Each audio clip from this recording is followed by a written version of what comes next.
느헤미야 6장입니다. 우리 지난주에 5장 했었고 4장은 제가 고등학교 때부터 너무 많이 생각이 있었던 말씀이라, 그리고 그 4장 말씀을 전할 때는 제가 그때부터 있었던 생각들 그걸 한번 좀 전해야 되겠다 싶은 생각이 있었습니다. 근데 또 우리 교회 상황에 지금은 또 그 4장도 맞는 것 같고, 우리 남을 비난할 때 함부로 비난해서는 안 됩니다. 그 비난이요 전혀 근거가 없어요. 그러니까 조심해서 그렇게 할 수 있도록 하고, 더더군다나 교회와 지도자와 관련됐을 때 별로 이렇게 유익하지 않아요. 좀 조심하셔서 그렇게 할 수 있게 되기를 바랍니다. 오늘은 이제 역시 느헤미야의 그 성벽 재건을 어찌하든지 방해하려고 그러는데 그 완공이 거의 다 되어가는 거예요. 그러는 바람에 그들이 너무너무 화가 나고 견딜 수가 없으니까 느헤미야를 살해할 계획을 세웠어요. 그래서 살해하려고 여러 가지 음모를 가지고 이렇게 접근했는데 그게 또 안 돼요. 또 살해하려고 하는데도 안 되니까 일단 망신 주고 그의 지도력을 축소시키려고 또 하는데 그것도 잘 안 됩니다. 그런데 그러는 와중에 보니까 내부에 적이 있었던 거예요. 그들과 내통하는 사람들이 있었던 거예요. 외부에 그 산발락과 도비아 같은 그러한 아주 대놓고 느헤미야를 죽이려고 하고 방해하는 사람들이 있었는데, 안 그런 채 하면서 지도자 축에 들던 사람들이 그 기득권을 유지하며 그들과 함께 내통하면서 실제적으로 이 느헤미야를 죽이려고 하고 방해하고 그의 지도력을 실추시키려고 노력하는 내부의 사람들이 있었습니다. 그래서 오늘은 이 장면을 살펴보면서 스룹바벨 성전을 지으려고 했을 때도 역시 그 방해했었던 그 사람들의 특질이나 지금 사람들의 특질이나 다 똑같아요. 근데 매번마다 똑같다고 그랬죠. 교회도 똑같고 직장도 똑같고 뭐 큰 회사도 똑같고 나라도 똑같고 좌우지간 뭐 어느 조직에서든 다 똑같아요. 참 이게 너무 신기한 거예요. 그래서 제일 행복하고 복된 사람은요 섬기려고 하는 자세, 그리고 모든 상황 속에서라도 양심적이어야 돼요. 신앙도 양심적이어야 돼요. 양심을 떠나면 아무것도 안 돼요. 그래서 어떤 이는 양심을 버렸고 믿음에 대하여서는 파산하였느니라. 믿음의 근본적인 그 기초가 다른 것이 아닌 성경은 양심이라고 보고 있어요. 믿음이 있다? 믿음이 있으면 그 사람은 양심적이어야 해요. 근데 믿음이 있는데 양심적이지 않은 말과 행동을 한다. 믿음이 없는 거죠.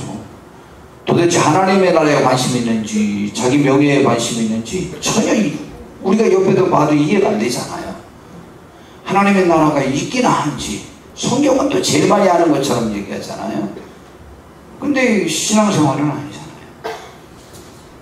그래서 세리와 청년은 천국에 가지만 가장 성경을 많이 아는 율법학자들, 서기관들과 바리새파 사람들은 예수님께서 뭐라고 그러셨어요? 니들 지옥에 가거라. 그리고 너희도 천국 안 가고 천국 가려고 하는 사람들을 가로막고, 또 너희들이 한 사람 전도하려고 그렇게 노력하는데 너희들보다 배나 더 악한 지옥의 자식으로 만들고, 그러니 그들 천국 보내고 싶은 마음이 있겠어요? 예수님이 천국의 왕이신데 본인의 나라에 그들을 들여보내고 싶겠어요? 본인을 거부하는 사람들인데 천국에 갈 수 있어요? 본인을 죽이는 사람들인데 본인들이 왜 죽여요? 신앙을 따르지 않는 거예요. 양심을 따르지 않는 거예요. 다 다른 목적 때문에 죽이잖아요. 근데 다 똑같아요. 전부 똑같아요. 그러니까 쉬워요. 사는 삶이. 그냥 양심적이면 돼요. 정직하면 돼요. 충성되면 돼요. 믿음대로 해가면 돼요. 하나님의 영광을 따르면 돼요. 공공의 이익을 따르면 돼요. 나와 너를 살리는 일을 하면 되는 거예요. 근데 거기에 관심이 없을 때 우리는 어느 때나 흔들리는 거예요. 오늘 느헤미야가 여러 가지 어려운 상황들에서 지혜롭게 그런 것들을 결단력 있게 할 수 있었던 것은 원칙에서 벗어나지 않았기 때문이에요. 그 원칙에서 벗어나지 않고 자기 생명을 위해서, 자기 유익을 위해서 비굴하게 하거나 원칙을 벗어나거나 하지 않음으로 인해서 정말 어려운 상황들을 잘 극복하는데, 그 어려운 상황에 몰아넣는 것이 또 내부에 적이 있어서 가능했다는 거예요. 그래서 오늘 그것을 한번 살펴보면서 우리 한번 은혜를 받아보려고 합니다. 1절에 보니까 산발랏과 도비아와 아라비아 사람 게셈과 그 나머지 우리의 원수들이 라고 말하고 있어요. 산발랏이 누구인지에 관해서도 모르고 여기에 나와 있는 사람들이 전부 누구인지 잘 몰라요. 그러나 산발랏이 사마리아의 총독이었을 가능성도 있다고는 생각합니다. 뭐 그러니까 이렇게 나서겠죠. 뭐 그렇게 하겠어요. 자, 이들이 좌우지간 성문 허물어진 틈을 남기지 아니한 담을 들었고요. 이제 성문 문짝만 달면 이제 되는 상태가 됐어요. 그래서 산발랏과 게셈에게 사람을 보내어 이르기를 오라, 우리가 온 평지한 촌에서 서로 만나지 아니 실상한 날을 해하고자 함이었더라. 느헤미야가 볼 때 이거는 분명히 거기에 나 혼자 나와서 단판을 뭘 짓자고 하는데 이거는 나를 죽이려고 한 계획일 것이다 라고 이렇게 생각했어요. 그래서 4번이 계속 그 전가를 보내는데도 가지 않았어요. 그래서 느헤미야가 뭐라고 답변을 하냐면 3절에 보니까 내가 곧 그들에게 사자들을 보내어 이르기를 내가 이제 큰 역사를 하니, 지금 이 성벽을 재건하고 있는 이 큰일을 하고 있는데 내가 언제 너희들에게 가서談판할 시간이 있냐. 그래서 내려가지 못하겠노라. 어찌하여 역사를 중지하게 하고 너희에게로 내려가겠느냐 했습니다. 그들이 4번이나 같은 말로 했는데 계속 와서 만나자 그랬더니 4번이나 또 똑같은 말로 답변했어요. 그러니까 교회 나오라고 그러면은 그 남들이 뭐라고 그런다고요? 난 절에 다니는데 뭐라고 그러는데 막 그런다고 그랬잖아요. 그러면 어떻게 하라고요? 우리 이제 목사님 됐다면서요? 김기동 집사님이. 넌 그래도 나와야 돼. 뭐 말문 막히는 거 우리 아무 상관없다는 거예요. 말문 다 막혀도 상관없대요. 결론은 너 그래도 예수님 믿어야 돼. 그냥 그러라는 거죠. 거기 뭐 설명하다고 그가 나와요? 우리가 설득해서 교회 나오게 한 적, 예수님 믿게 한 적 거의 없습니다. 그거 잘 되지 않아요. 감동되어야 되는 거니까. 자, 그들이 4번이나 했는데 안 넘어갔어요. 그리고 산발랏이 5번째는 그 종자의 손에 봉하지 않은 편지를 들려 내게 보냈는데 그 글에 이르기를 이방 중에도 소문이 있고 가무스도 말하기를 너와 유다 사람들이 모반하리 하여 성벽을 건축한다 하나니 네가 그 말과 같이 왕이 되려 하는도다. 지금요, 역사적으로 이때 어떤 일들이 있었냐면 페르시아 황실에서 술 관원장이었던 사람들의 각국의 그 관원들이 반란을 그렇게 많이 일으켰대요. 그러니까 느헤미야도 술 관원장이었으니까, 황제의 술 관원장이었으니까 이런 헛소문을 내고 이것이 사실이 아니라고 하더라도 황제의 귀에 들어가면 황제 편에서는 또 손짓할 수 있잖아요. 이게요, 거짓말이라도 자꾸 듣다 보면은 이게 문제가 있어요. 그러니까 일부러 그런 편지를 남들이 공개되어서 봐서 그런 소문을 내서 이렇게 황실에까지 어떻게든 올라가게 하려고 그런 계획도 하는 거죠. 또 내가 선지자를 세워 예루살렘에서 너를 들어 선전하기를 유다의 왕이 있다 하게 하였으니 지금 이 말이 왕에게 들릴지라. 그런즉 너는 이제 오라 함께 의논하자 하였기로.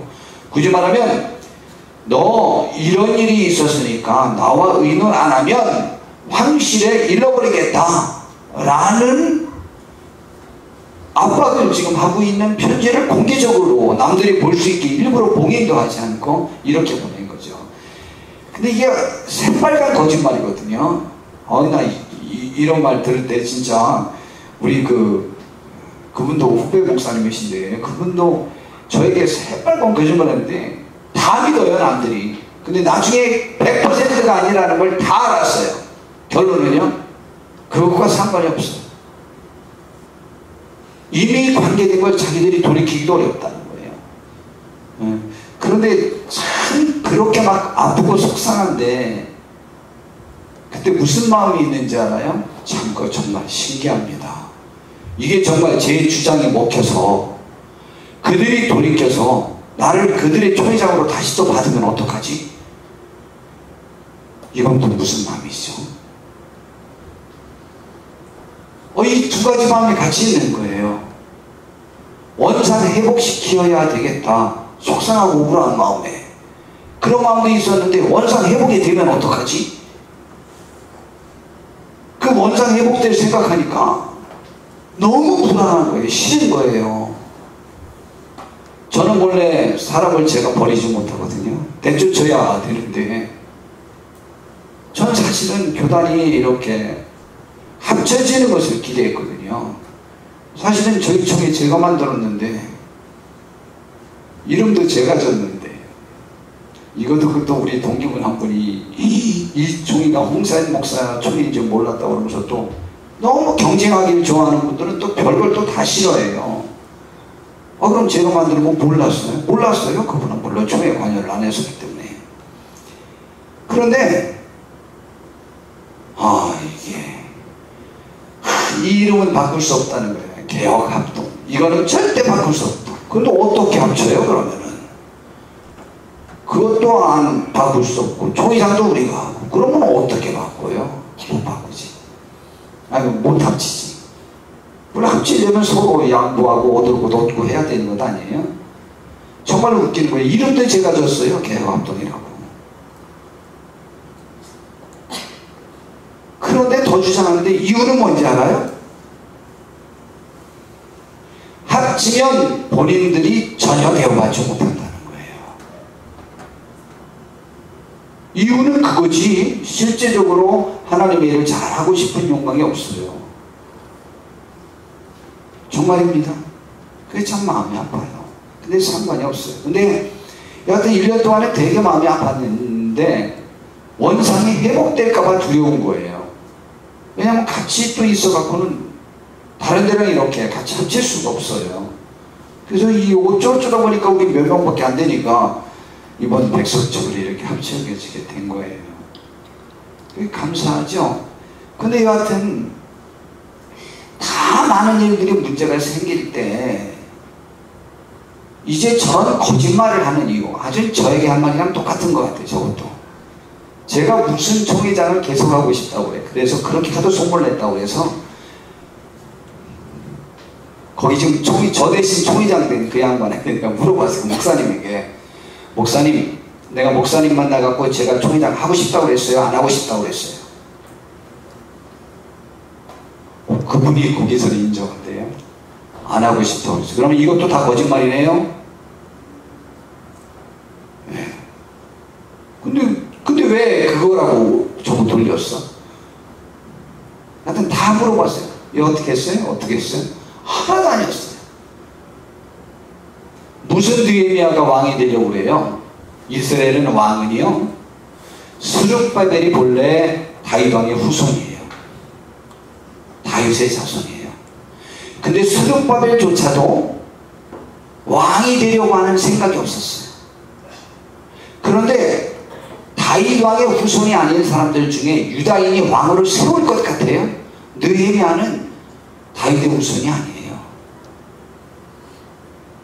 그리고 황실에서요 지금 높은 자리를 차지하고 있었던 사람이 아쉬운 것도 없어요. 여기 총독보다 그게 더 높아요. 권력이 더 높을 수 있어요.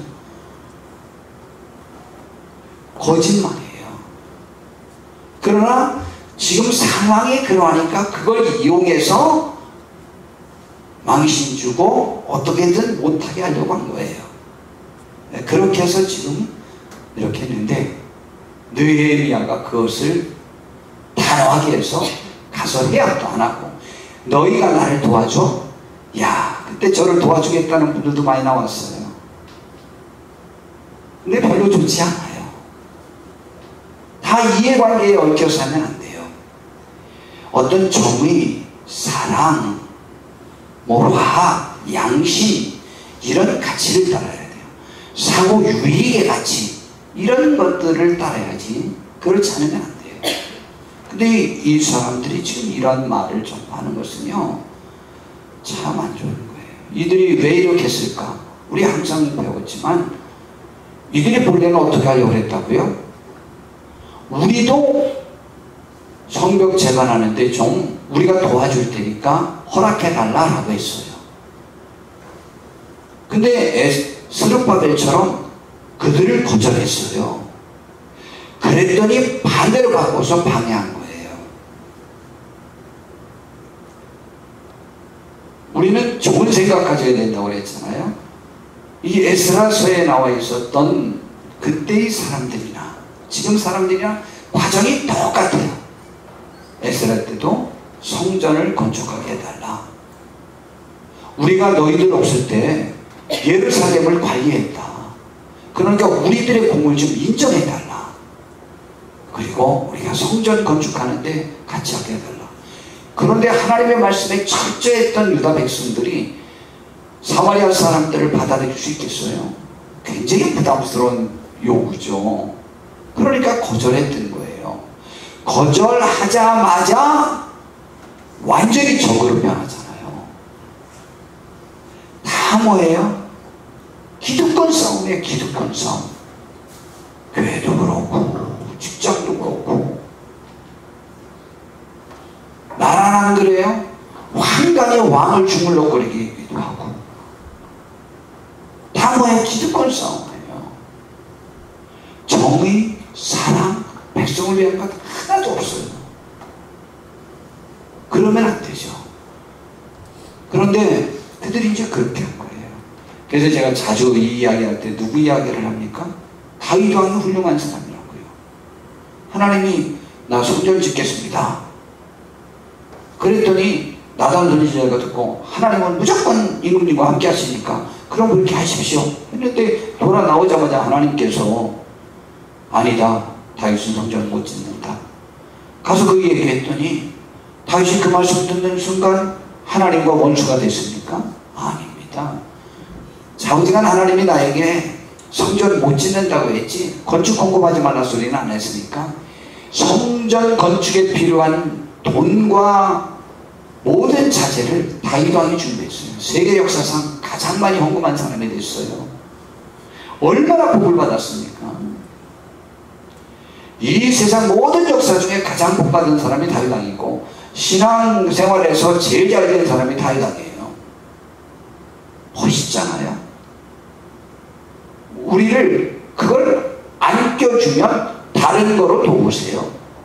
수련회 못 가면 뭐 하라고요? 보조금 주시고 기도 배나 더 하셔요. 그러면 되잖아요. 아니면 이러면 되죠. 뭐 목사님 수련회 가는 기간 동안에 교회에서 제가 2박 3일 잠자겠습니다. 왜 이렇게 한다든가. 그게 돕는 거죠. 본 마음이죠. 마음이 없는 거죠. 뭐든지 마음이에요. 근데 이들이 그래서 그렇게 했어요. 그래서 에스라서에 봤을 때 스룹바벨 성전을 방해할 때는 바로 방해하자마자 그들이 황실에 거짓으로 편지를 썼어요. 그런데 정말 마음이 아프잖아요. 마음이 아파요. 조금 이따 이제 살펴볼 건데요. 그렇게 했어요. 그래서 결국 성전 건축이 15년 동안이나 중단됐어요. 여하튼 이들이 지금 산발랏과 도비아 그 일행이 이렇게 합니다. 그래서 결국은 이렇게 될 때 8절에 보니까 느헤미야가 이런 생각을 가졌어요. 내가 사람을 보내어 그에게 이르기를 내가 말한 바 이런 일은 없는 일이요 내 마음에서 지어낸 것이라 하니 없는 것을 지어냈어요. 정말 저에게 하셨던 그 목사님들은 아니에요. 그들과 함께 했지. 남들이 어쩔 수 없이 함께 한 건데 몰라서도 함께 하고 제가 싫어서도 함께 할 수도 있겠지만 저는 한 사람이에요. 그럼 그분은 행복할까? 저는 전혀 그렇게 생각하지 않아요. 행복은요 남을 살린 사람이 행복해요. 남을 죽인 사람은 행복하지 않아요. 남을 살린 사람은 당당해요. 그러나 남을 죽인 사람은 불안해요. 그러니까 우리는 복된 사람들로 부름받은 사람들이에요. 우리는 남을 세우기 위해서만 부름받은 사람들이에요. 선한 일을 위하여 부름받은 사람들이에요. 얼마나 복된 사람들이에요. 예수님처럼 남을 살리러 오신 부름받은 사람들이에요. 우리는 복 있는 사람들이에요. 그래서 내 마음에서 지어낸 것이다. 이걸 갖다 이제 우리 말대로 소설을 쓰네. 소설을 써라 이것은. 이제 이런 말이죠. 나는 아니다. 네 마음속에서 지어낸 소설이다. 뭐 이런 말이죠. 이는 그들이 다 우리를 두렵게 하고 자여 말하기를, 그러니까 그들 말 안 들으면 너희들에게 피해가 올 것이다 라는 말로 지금 압박을 넣는 거죠. 남을 압박 넣는 거 별로 좋지 않아요. 압박 넣지 마세요. 이는 그들이 다 우리를 두렵게 하고자 하여 말하기를 그들의 손이 피곤하여 역사를 중지하고 이루지 못하리라 함이라. 이제 내 손을 힘있게 하옵소서 하였노라. 예, 그런데도요, 이 에스라, 스룹바벨 다 똑같아요. 이런 어려움을 겪을 때마다 주여 저의 손에 힘을 주소서. 표현까지 똑같아요. 앞에도 보면 에스라서에 보면. 근데 여기 느헤미야도 이제 내 손을 힘있게 하옵소서. 이렇게 하나님 앞에 기도하는 거예요. 그 어려운 상황에 나를 좀 담대하게 하옵소서. 힘있게 하옵소서. 매번 기도하면서 이렇게 그 일을 추진하는 거예요. 그런데 더 무슨 방법으로 또 이제 이 느헤미야를 궁지에 몰아넣을 책략을 세웠어요. 그 다음에 이제 10절부터 해보니까 그 다음에 이후에 무다벨의 손자 들라야의 아들 스마야가 두문문출하기로, 제사장일 거예요. 이 사람이. 이 제사장이 두문문출하는데 왜 제사장이 왜 잘 나오다가 안 나오냐, 왜 성전에 안 나오냐는 말이야. 잘 나오다가. 교회 잘 나오다가 안 나와요. 왜 안 나오는 거죠? 궁금하네요. 그래서 찾아간 거예요. 느헤미야가 총독이 찾아가서 왜 요즘 성전에 잘 안 오냐, 이렇게 물어본 거예요. 근데 계략적으로 이렇게 안 나온 거예요. 느헤미야를 궁지에 빠뜨리려고. 좌우지간 어려움에 처하면 자꾸 만나서 이야기하면 안 된다는데, 단둘이 이야기하면 가서 딴 말을 해서 말이야. 그래서 녹음을 해놓은 동안 누군가가 있어야 될 것 같아요. 그래서 녹음해놓은 동안 참 좋은 것 같아요. 근데 제가 녹음하자 할 수도 없고, 녹음을 해주면 참 좋아요. 중요한 문제 이야기할 때는 녹음하세요. 저한테 녹음하겠다고 해서 녹음하고 이야기하면 참 좋을 것 같아요. 자, 이후에 이 스마야가 두문문출하기로 내가 그 집에 가니, 느헤미야가 가봤어요. 그가 이르기를 그들이 너를 죽이러 올 터이라. 그러니까 그런 고민이 있는 것처럼 얘기하는 거예요. 그들이 너 죽이러 올 거다. 자객을 보낼 거다. 전에는 바로 앞에 4장에는 어떻게 했어요? 군대로 침공하려고 그랬는데 워낙 군대를 세워서 방비하니까 그거 안 될 것 같고, 그러니까 자객을 보내서 느헤미야만을 처단하려고 한 거예요. 그 말을 지금 하는 거예요. 그들이 너를 자객을 보내서 몰래 죽이려고 한다. 이 말 들으면 겁이 나죠. 이제 또 느헤미야 죽이려 올 터이니까 우리가 하나님의 전으로 가서 외수 안에 머물고 그 문을 닫자. 저들이 반드시 밤에 와서 너를 오늘 밤에 죽일 것 같다 이 말이죠. 죽인다. 내가 정보를 갖고 있다. 좌우지간 이 정보를 갖고 있는 사람은 안 좋은 사람이에요. 실제로. 적의 정보를 너무 많이 갖고 있는 사람은 안 좋은 사람이에요. 그 사람이 적이에요. 왜냐면은요, 적은 자기 편에게 정보를 주지 다른 사람 편에 정보를 주지 않아요. 그래서 교회에서도 교회를 싫어하는 사람의 정보를 잘 알고 있는 사람은 안 좋은 사람이에요. 그걸 들었으면 반드시 와서 저에게 이야기를 해야 돼요. 자, 그런데요, 여기 하여튼 신학교 때 우리 교수님들한테 실컷 들었네. 좌우지간 그런 얘기 많이 알고 있는 사람은 다 그 사람이 그쪽 편이라서 들은 거다. 아닌 것처럼 이야기하지만 그런 거다.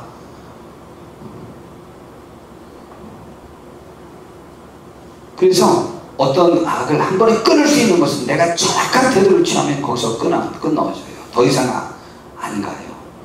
그렇게 해주셔야 돼요. 자, 내가 이르기를 나 같은 자가, 그때 느헤미야가요, 진짜 이건 지혜로운 야, 이런 판단 잘한 거예요. 그리고 우리는 삶 속에서 오늘 이 느헤미야의 이 태도를 잘 기억해뒀다가 활용해야 돼요. 나 같은 자가 어찌 도망하여, 나 같은 몸이면 누가 외수에 들어가서 도명하며, 나 같은 몸이면 누가 외수에 들어가서 생명을 보존하겠느냐. 나는 들어갔지 않겠노라. 성경에서요, 부당한, 잘못하지 않았는데 그가 죽게 되면 성전으로 와서 이 성전 뿔을, 그 제단 뿔을 붙잡으면 거기에서 못 죽이도록 했어요. 그런데 그것은요, 적이 침공해올 때 그러라고 하는 것이 아니었어요. 억울한 개인의 문제였지. 그리고 더더군다나 느헤미야는요, 제사장이 아니에요. 제사장이 아닌데 어떻게, 외소도 성소인데 성소는 제사장만 들어가야 돼요. 근데 거기로 숨자는 거예요. 여러분 지혜롭게 생각하셔야 되는데요, 이게 자꾸 흐려지면 이게 내가 여기에 넘어갈 수 있는데, 거기 가서 숨어서 좀 살을까? 라는 생각이 드는데, 거기는 들어갈 수 없는 곳이에요.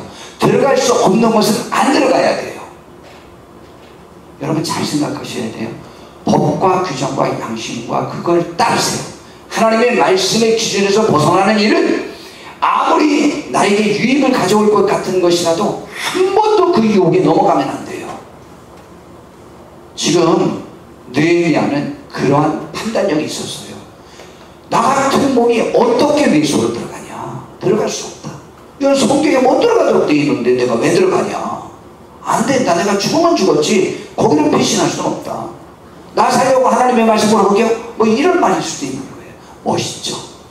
잘 생각하세요. 원칙에 어긋난 요구는, 방법을 제안하는 사람은요, 나를 올무잡으려고 그럴 경우도 굉장히 많아요. 그 방법 따르지 마세요. 이게 지혜고 복된 사람의 특징이에요. 근데 지금 이 느헤미야가요, 그 유혹에 안 넘어갔어요. 그 공포스러운 말에 안 넘어갔어요. 예, 그리고 나는 그래서 생명을 유지할 의향이 없다. 깨달은즉 그는 하나님께서 보내신 바가 아니라 도비아와 산발라색의 뇌물을 받고 내게 이런 예언을 합니다. 그렇게 예언을 했어요. 제사장이라는 사람이. 거짓말로. 그들이 이 뇌물을 준 까닭은 나를 두렵게 하고 이렇게 함으로 범죄하게 하고 악한 말을 지어 나를 비방하게 하였느니라. 얼마나 우스갯소리가 되겠어요. 우스갯거리가 되겠어요. 느헤미야가 유다를 위한다고 하면서 하나님의 율법을 어겼다. 이 느헤미야가 얼마나 웃음거리가 되겠냐고. 그리놓고 또 소문낼 건데 그러려고 지금 계획한 거예요. 그런데 안 됐어요. 내 하나님이여 도비아와 산발락과 여선지 노아다와 그 남은 선지자들과 나를 두렵게 하고자 하는 자들의 수행을 기억하옵소서 하였노라. 그들이요 원수에게로부터 뇌물을 받고 그들을 유익하게 하려고 그들의 편을 들어주어서 지금 느헤미야를 쓰러뜨리려고 하는 거예요. 그래서 뇌물은 함부로 받지 마세요. 그래서 교회에서 재직 이사들이 선물을 주고받는 것을 제가 금지한 거예요. 어떤 것도 주고받으면 안 돼요. 정말입니다. 조심하셔야 돼요. 그래서 내 편이 되니까요. 내 편을 받은 이유가 뭐예요? 유익하지 못할 때가 너무 많아요. 정말 교회를 위한 마음이 있을 때는 괜찮지만 그 마음이 떠났을 때는 내 편이 된 모든 사람의 마음을 훔쳐갈 수 있어요. 교회는 그렇게 하면 안 돼요.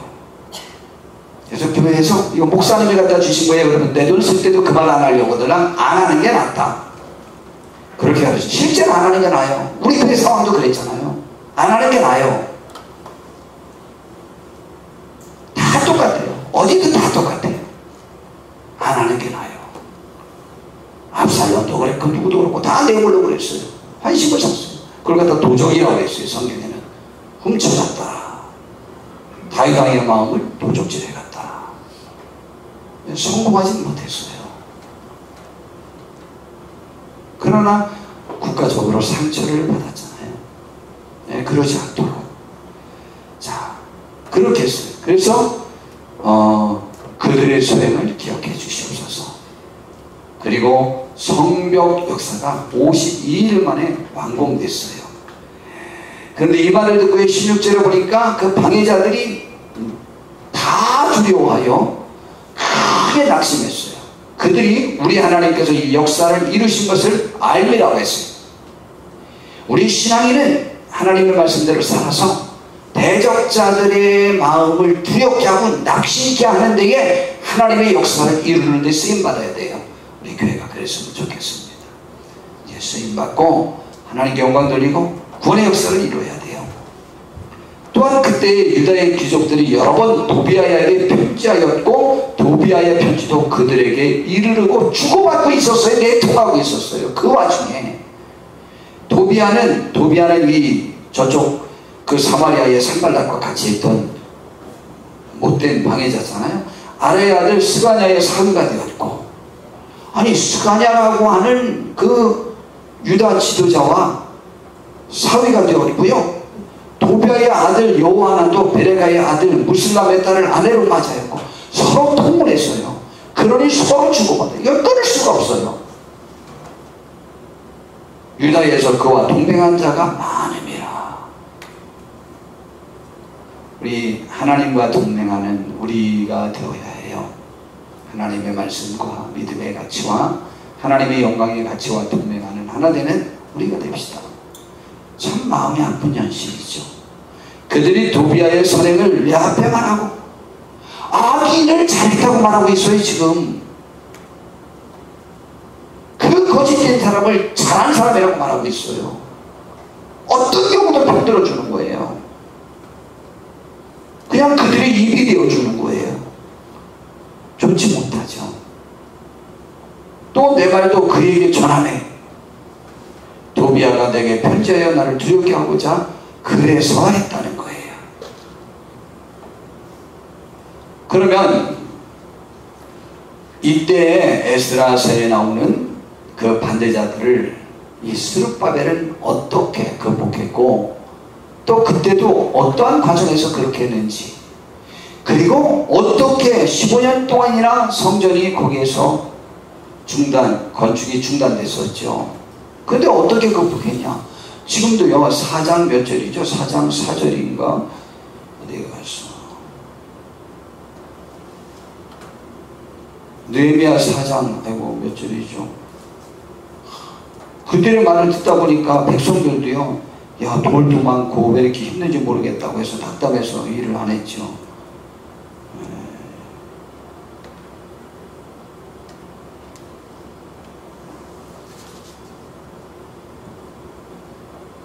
어디인지 못 지켰네. 4장 10절.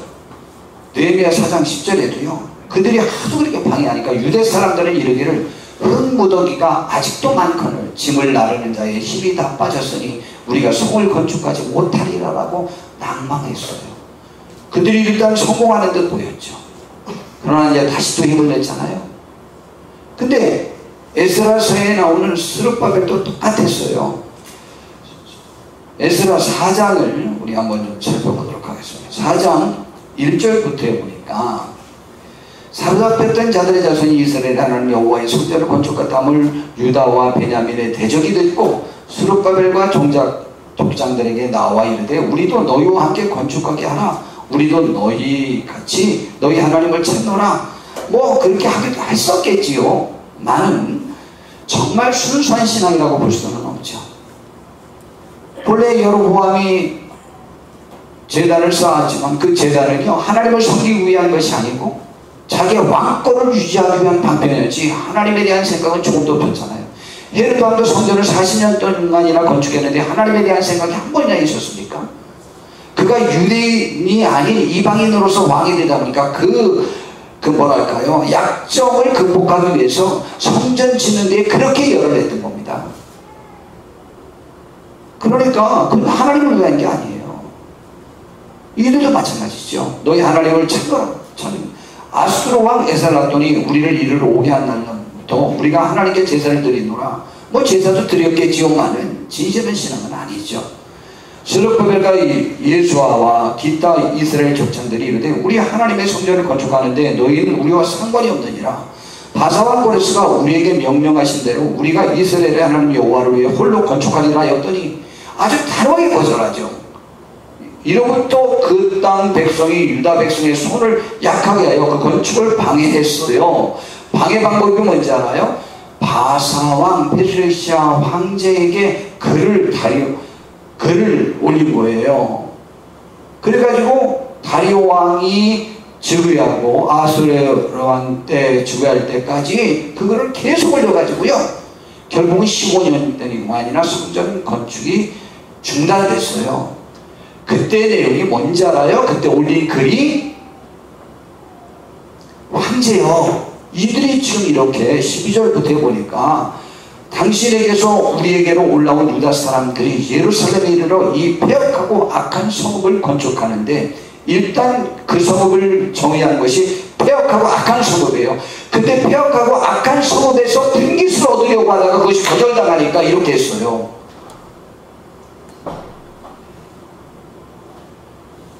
이게 매번 똑같아요. 내가 주관하고 싶다는 거예요. 근데 그게 안 될 때 적이 되는 거예요. 아, 이게 참 안 좋아요. 섬기려고 하는 마음을 가지셔야만 합니다. 정말 섬기려고 해야 됩니다. 나도 행복하고 나를 만나는 사람도 행복해요. 근데 내가 기독교를 갖고 어떤 것을 꼭 갖고 내가 영향력을 행사하고 싶을 때 불행이 생기기 시작해요. 그를 만나면 불편해요. 인정할 수도 없고 안 할 수도 없고, 안 하면 삐딱해질 거고, 인정하면 이 단체에 유익하지 않은 거고, 이게 아주 복잡한 사람들이 많아요. 근데 우리는 어디 가나 복잡하지 않은 사람이 되었으면 좋겠어요.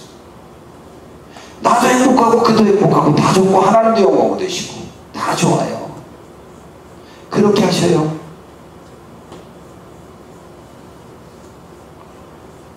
자, 그렇게 말하고 폐역하고 악한 성읍을 건축하는데 이미 그 기초를 축적하고 성곽을 건축하오니 이제 왕은 아시옵소서. 만일 이 성읍을 건축하고 성곽을 완공하면 정부리가 다시는 조공과 관세와 통행세를 바치지 아니하리니 결국 왕들에게 손해가 됩니다. 왕을 엄청 생각하는 듯 하죠. 언제 생각했어요? 생각 안 했어요. 우리가 이제 왕궁의 소금을 먹음으로 왕이 수치당함을 참아보지 못하여, 이야, 대단한 충성심이죠. 근데 거짓이죠.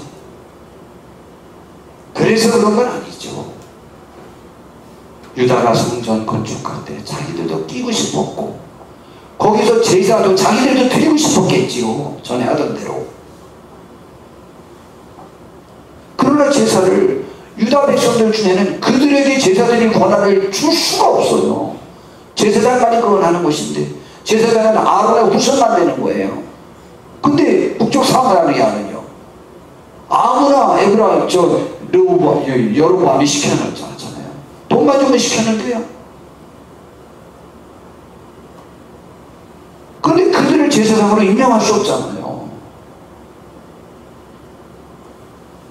성전 짓는데 그들의 도움을 받으면 그거 요구 안 하겠어요? 그러니까 거절하는 거예요.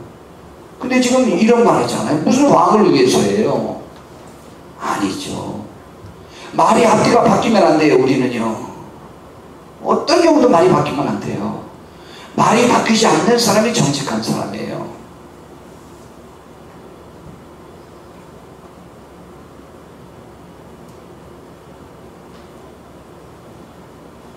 왕은 15절 보니까 사기를 살펴보시면 그 사기에서 이 성읍은 폐역한 성읍이라 예로부터 그 중에서 항상 반역하는 일을 행하여 왕들과 각 도에 손해가 된 것을 보시고 아실지라.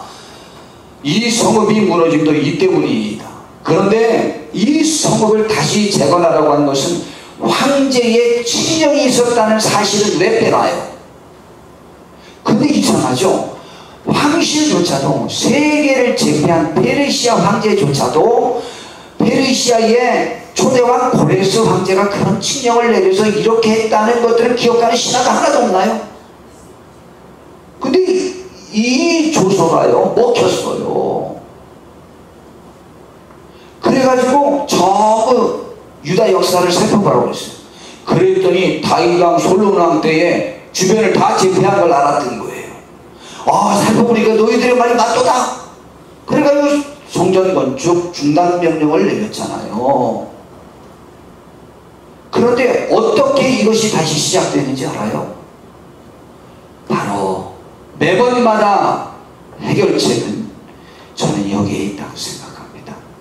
지금 황실에서 칙령을 내려서 페르시아 황실 초대 황제 고레스 황제가 귀환하라, 그리고 돈도 대주겠다, 성전 건축하라, 그 명령을 내린 것을 살펴보지 않았다 이 말이죠. 그런데요, 황제들은 다 무슨 의무가 있냐면 선왕의 유지를 받아들여야 돼요. 그 유지를 받아들이지 않으면 문제가 생기는 것처럼 그들을 생각했어요. 근데 그 유지가 있었던 것을 신하들 중에 하나도 아는 사람도 없었고 말해주는 사람도 없었고 모르고 있었던 이 황제는 그냥 살펴보니까 역사를 이 사마리아 사람들이 올린 그 조서에 들어서 살펴보니까 이스라엘의 옛날의 역사가 그렇게 강력했던 왕국도 있었다는 것을 알고는 겁이 나서 중단시킨 거예요. 그런데 이 극복은요, 황실에 가서 도움을 청하는 것이 아니었어요. 그때 15년 후에 어떤 일이 벌어졌냐? 에스라 5장 1절부터에 보니까 선지자들, 곧 선지자 학개와 이두의 손자 스가랴가, 학개서와 스가랴서가 있잖아요. 이들이 일어나서 성전을 재건하는 거예요. 학개는 너희들이 15년 전보다 지금을 생각해봐라. 지금이 훨씬 더 어렵다. 이건 성전 건축 안에서 그런 거다. 다시 시작하라. 스가랴 선지자는 뭐라고 말합니까? 이는 힘으로도 되지 아니하고 능력으로도 되지 아니하고 오직 여호와의 영으로 말미암아 가능하다고 예언을 했잖아요. 근데 이 예언을 듣고 권고한 그 선지자들의 권고의 말씀을 듣고요, 이스라엘의 하나님의 이름으로 유다와 예루살렘에 거주하는 유다 사람들에게 이렇게 예언했더니 2절에 보니까 이에 스알델의 아들 스룹바벨과 요사닥의 아들 예수아가 일어나 예루살렘에 있는 하나님의 성전을 다시 건축하기 시작하며 그 권고의 말을 듣고 감동을 받고 시작한 거예요. 다시 이렇게 하나님의 영의 말씀을 듣고 시작할 때 되는 거예요. 그냥 시작했어요. 시작하면 하나님의 선지자들이 함께 있어 그들을 돕더니 또 많은 사람들도 그때 같이 선지자들도 같이 또 도왔어요. 그때 유브라단 건너편 총독 다드네와 스달보네와 그의 동반들이 다 나와 다른 지역 총독이 지금 예루살렘의 성전이 지금 완공되어 가고 성곽이 완공되는 것을 보고 너희들은 뭐 하는 거냐? 라고 물어봤어요. 이건 지금 사마리아 총독이 아니에요. 방에 있던 그들이 아니에요. 너희들 뭐 하는 거냐?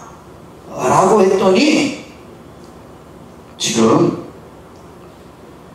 본래 물어봤더니 동관들이 나와 그들에게 이르되 누가 너희에게 명령하여 이 성전을 건축하여 이 성곽을 마치게 하였느냐 하기로 우리가 이 건축하는 자의 이름을 알았으나 하나님이 유다 장로들을 돌보셨으므로 그들이 능히 공사를 받지 못하고 이 일을 다리오에게 아리고 그 답장이 오기를 기다렸더라. 그때 유다인들이 뭐라고 답변했냐면 이거는 고레스 황제가 우리에게 명령한 것을 우리가 지금 재건하는 겁니다 라고 이야기했습니다. 그런데 진짜 고레스 황제께서 그런 칙령을 내렸는지 황제여 살펴보소서. 전에는 꾸며낸 이야기가 전해졌지만 지금은 유다 백성들의 말을 사실대로 전했어요. 그때도 만약 일찍 그들이 방해할 때 유다 백성들을 불러가지고 어떻게 된 거냐? 이 말이 맞냐? 하고 따져서 같이 했으면 좋았는데 그렇게 고발하는 사람들의 거짓된 내용으로만 믿고 유다 역사를 살펴보니까 그랬던 거고 지금은 고레스 황제의 칙령이 있었는가 살펴봤더니 거의 있었어요. 6장 스가랴 6장 1절에 보니까 이에 다리오 왕이 조서를 내려 문서 창고 곧 바벨론의 보물을 쌓아둔 보물전에서 조사하게 하여 메대도 앙메다 궁성에서 한 두루마리를 찾았으니 거기에 기록되었을 때 고레스 왕 원년에 조서를 내리기를 예루살렘에 있는 하나님의 성전에 대하여 이르노니 이 성전 곧 제사 드리는 초소를 건축하되 지대를 견고히 쌓고 하면서 그 규모까지도 성전의 높이는 60규빗으로 너비도 60규빗으로 하고 이렇게 또 나왔으며 물자도 대지라고 했던 기록이 나와 있어. 그걸 확인하고 이 말이 맞다, 똑같이 지금 시행하라 라고 했단 말이죠. 근데 먼저 황제 친형이 다시 내리기 전에 어떻게 됐어요? 성전 건축이 완공됐어요. 하나님의 명령을 황제 친형보다 더 중요히 여긴 거예요.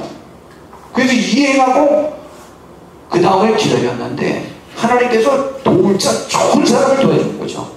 그 총독이 객관적으로 보고했고 황제는 그것을 또다시 받아들여서 살펴봐서 칙령을 내려서 다시 또 회복되게 했고 성전 건축은 이미 완공됐지만 방해이지 못하도록 한 거죠. 근데 이때 15년 전에 방해했던 그들은 다 사라지고 없어진 상태가 되어버렸어요.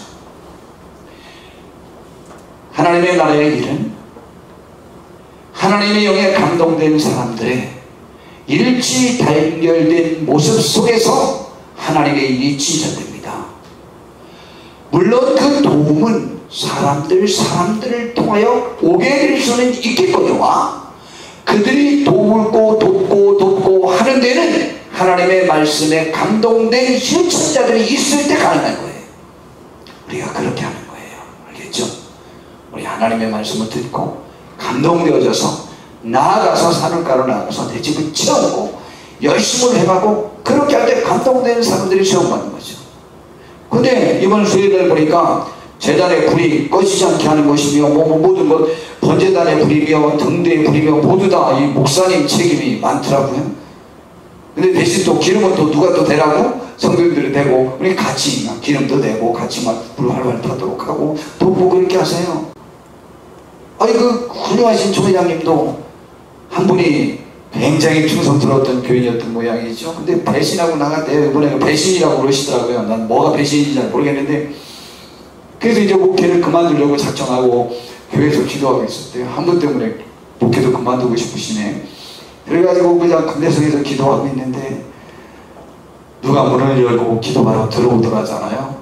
그래서 얼른 내가 여기 없는 체 하고 내가 있는 줄 알았더니 그 사람이 기도도 못하니까 가만히 기도 꺼치고 있더니 앞으로 오시더래요. 그 집사님이. 그러더니 여기서 그 집사님이 막 기도하더래요. 하나님 요즘 우리 목사님이 힘드시니까 우리 목사님 좀 도와주세요. 그렇게 기도하더라잖아요. 기도 소리 듣고 목회할 용기를 갖고 다시 해가지고 그렇게 총량도 되시고 큰 회도 만들고 그랬잖아요. 아니 근데 그런 참 잘못된 목사님을 하나님이 그렇게 사용하실까? 아니 하나님의 기도에서 응답받아야지. 그래 집사님의 기도를 듣고 그냥 힘을 얻어? 아유 난 하나님 말씀도 응답받아야지. 아유 근데 하나님이 왜 도울 자를 보내시나 몰라. 하나님이 직접 와서 구해주시면 안 돼. 하나님 손자 보면 좋은데. 이번에 스웨덴에 가서 예화로 사용할 거예요. 먼저 사용할게요. 아유 실화인가 봐요. 어디 미국 어느 도시에 어떤 꼬마애가 신발 양말 파는 그 가게 유리창 밖에서 겨울에 벌벌 떨고 있더래요. 신발도 못 신고. 그래서 어떤 아줌마가 너 뭘 그렇게 쳐다보고 계시니? 그랬더니 저는 저 신발 좀 하나 저에게 생기게 해달라고 하나님 앞에 기도하고 있어요. 그러냐? 그럼 날 따라 들어와 하고 이제 그 가게를 데리고 들어갔대요. 그리고 양말 6개를 주문을 했대요. 그리고는 물 있는 곳으로 가서 물을 세수하는 걸 뭐라고 그러지? 세수대야. 거기에다가 담아놓고 무릎 꿇고 그 아이를 씻겨줬대요. 그리고 양말 갖고 오서 양말을 씻기고 또 신발도 6켤레를 갖고 오라고 그랬대요. 그것도 주고 그거 신게 하고 그리고 나머지는 5개씩은 묶어주고 이제 이거 내 거니까 가지고 하고 만족하냐? 그랬더니 그냥 웃고만 있더래요. 그래서 잘 가라 하고 왔는데 갑자기 손을 붙잡더래요. 그래서 뒤를 돌아서 봤더니, 그런데요, 아줌마가 하나님 부인이에요? 그러더래요. 그게 그냥 끄덕고 왔대요. 우리가 하나님 부인 되었으면 좋겠고, 하나님은 하나님을 부인을 보내서 돕기도 하셔요. 그렇잖아요? 아유, 그 집사님 그 쓰레기 의심을 해요. 왜 목사님 하나님께로 응답 안 받고? 하나님이 원하는 천사인가? 근데 그 집사님 안다는데, 그 목사님이 아는 사람을 천사로도 보낼 때가 있나 보죠? 그런 것 같더라고, 원래.